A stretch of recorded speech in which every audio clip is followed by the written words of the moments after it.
Thank you, Gaelic, and I would like to just start off by commending Deputy Fleming for putting forward this motion for debate in the House tonight.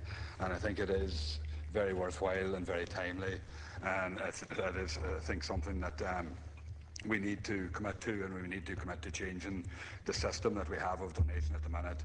And I'd like to just welcome the government commitment to initiate a consultation process, and I hope that would commence and start and be concluded sooner rather than later, so as that we can look at changing the system to bring about, I think, what are very worthwhile changes and would make huge impacts on people's lives right across the country.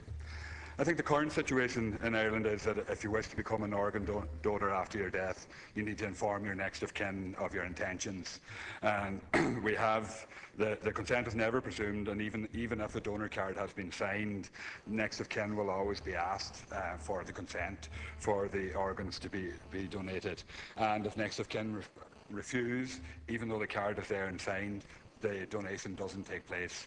And I think that's a very difficult situation for next of kin who maybe in a very traumatic situation have to make decisions on that, like that, where maybe what they're thinking about is about the loss of their loved one, and they shouldn't really be put in that position to make those decisions.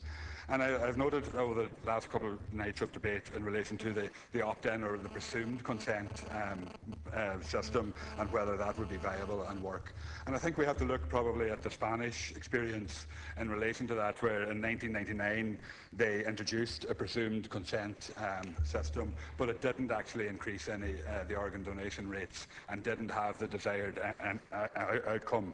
So where they realised that they had to look at a system more of informed consent, so as that people at all stages in their lives, children in school, people in their workplaces, could be informed constantly of the benefits of organ donation, so as that people were ultimately aware of what the process was, what the benefits that they could achieve, and that gave that informed consent. And that appears to have worked and significantly increased the donation rates and led to the improvement of so many lives. So I think in the consultation process, that's something that we need to do, and we need to explain fully what the process of what we're looking for and how informed consent could maybe work. But if we do decide to change the process and look and work towards the opt-in, the automatic opt-in, we need to continue on that education process, and it needs to be a constant, and it needs to be funded, and it needs to be developed, and it needs to be working all year round, every year, so that we can improve the donation rates in the country.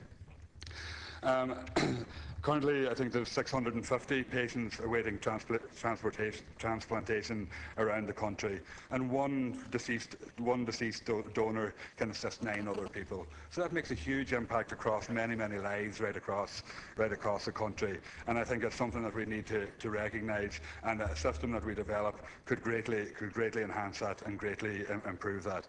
And one of the hard facts as well of increasing transplantation is that it actually assists the exchequer as well. I think figures were given out last night where a patient on dialysis who receives a transplant of a kidney actually saves the exchequer over the lifetime of that, something in the region of about €750,000. And that is not insignificant, and it's maybe the kind of hard facts that the bean counters will look at that maybe will make this policy change possible to get over the line when they can see that there is those benefits there.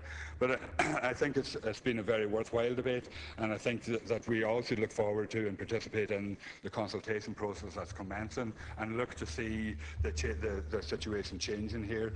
And if I may, I would also just like to pay tribute to Joe Brawley and the selfless act that he made in being a live donator and donating a kidney to a friend of his or somebody that he didn't know that well, and that could try and help their life. Unfortunately, it didn't work out. But I think it's that kind of act by him has put this front and centre in the country and made us all focus on the donation system and the need for this informed consent that we need to see develop. So I think that's a great tribute to him, and I know there are many other live donators every year in the country who maybe don't have the same profile, but I think what he has done has really raised the issue.